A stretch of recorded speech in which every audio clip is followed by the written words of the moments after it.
para sa iba, simpleng problema lang ang kahirapan. Kundi tungkol sa edukasyon, mental health, at oportunidad.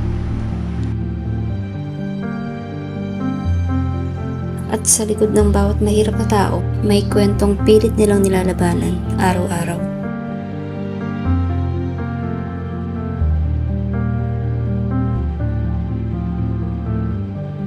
Hindi lang ito tungkol sa pera.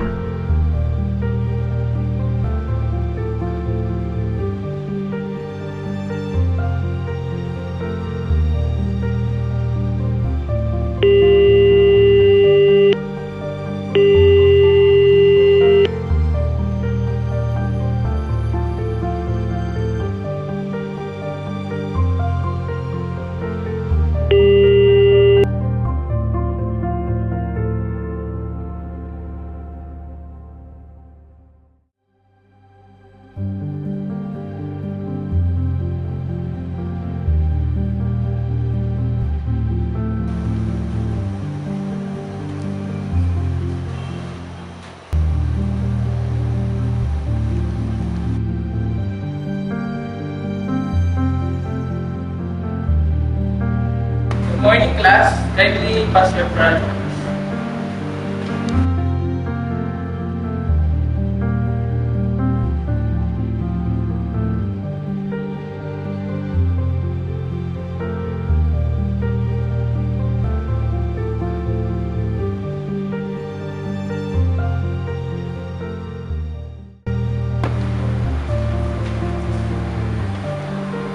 Ikaw, Miss Maningas, ba't wala yung project mo dito? Asan yung sa'yo? Pasensya na po, hindi pa po kasi binigay ni Aling Nita ang sahod ni Mama.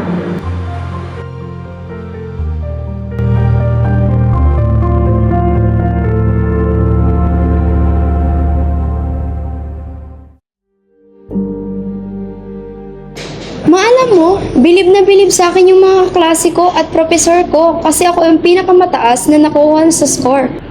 Magandang balita yan, anak. Pero kailangan mo munang huminto ng pag-aaral. Pero ma, gusto ko pang makatapos.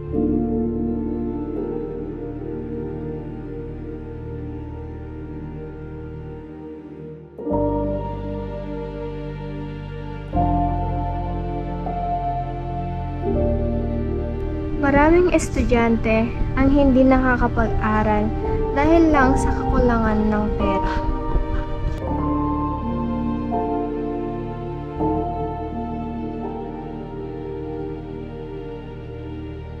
Kasabay ng kahirapan ang takot, pagod, at pangamba sa kinabukasan.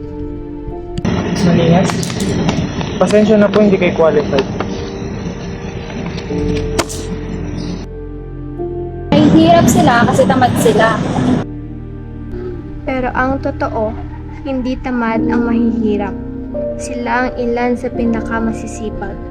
Ngunit kapag kulang ang oportunidad, mas lalong umiikot ang cycle ng kahirapan. Hanggang ngayon, milyon-milyong Pilipino pa rin ang nakakaranas ng kahirapan. Marami ang nawawalan ng oportunidad dahil sa kakulangan ng edukasyon at trabaho.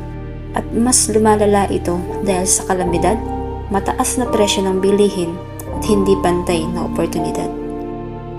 Nagbabago man ang panahon, nananatili pa rin ang laban ng maraming Pilipino.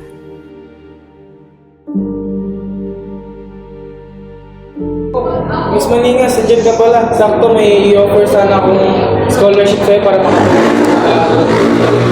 Ito i-push mo para matulungan ka niya. Baka sakali. Thank you, sir.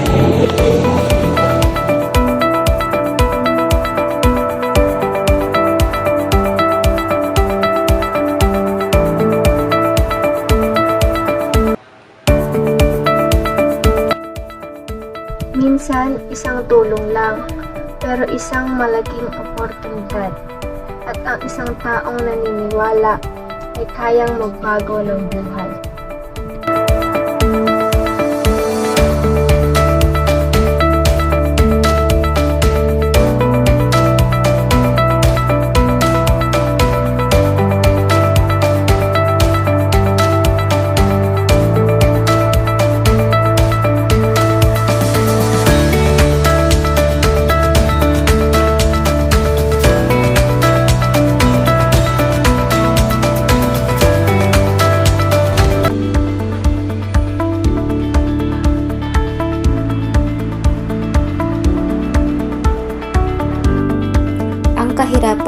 hindi simpleng problema. Ito ay realidad ng milyong-milyong tao. Pero hindi pa huli para gumawa ng pagbabago sa edukasyon, pagkakaisa at pagbibigay ng oportunidad. Maging bahagi ng pagbabago dahil ang pag-ahon sa kahirapan ay hindi laban ng iisa kundi responsibilidad nating lahat.